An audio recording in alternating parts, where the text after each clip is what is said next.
ঋষি দাদা। এ তোদের এটা কিসের ফর্দ হচ্ছে? রাখি কিনতে যাবো আজকে। কিসের ফর্দ? কালকে রাখি, সেই জন্য রাখি কাকিটাকে রাখি পরাবো। লিখে রাখছি আমরা। লিখে রাখছো? হ্যাঁ, যাতে আমি বলতে দিই, যাদেরকে আমরা রাখি পরাবো তাদের নামটা আর কি লিখছি। আচ্ছা আচ্ছা। হ্যাঁ। দে রাখি কিনতে যাবি? ক টাকা করে? 5 টাকা। 5 টাকা? হ্যাঁ। কজন? 5 জন। 2 জন যাব, 5 জনকে পড়াবো।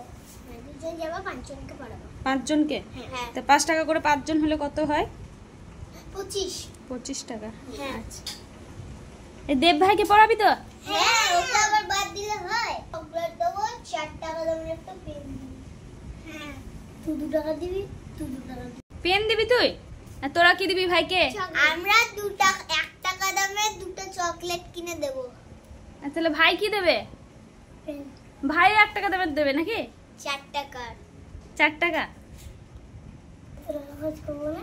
তাহলে আমরাও 2 টাকা 4 টাকা করে খরচ করবো না? হ্যাঁ, আমরা ওখানে খরচ করবো। রাখি কেনার ব্যাপারটা দেখেছিস? 25 টাকা খরচ করবি, তুই 8 টাকা করবি। হ্যাঁ, সেটা দেখ। তুই কত করছিস আর আমরা কত করছিস জানিস? পারবি? আমি কেন দেবো ভাই? তুই ভাই, তাহলে আমরাও কেন তোকে গিফট দেবো? হ্যাঁ, যে রাখি পরে সেই গিফট দেয়। বুঝলি? হ্যাঁ। ভাই বলে আমরা দাদা হয়ে যাসনি। হ্যাঁ। ভাই বলে কথা বলতে পারিস এরকম হসনি, কথা বলতে পারিস সেটা দে। ক্লাস 1 পড়ছিস সেটা দে। আমিও রাখি কিনতে পারবো, যদি 100 টাকা আছে। বকিস না।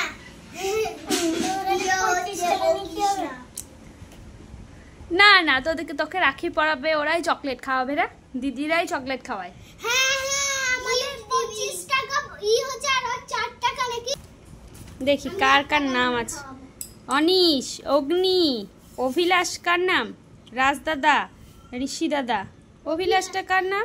গোলুর। ও গোলুর নাম আছে, ঠিক আছে।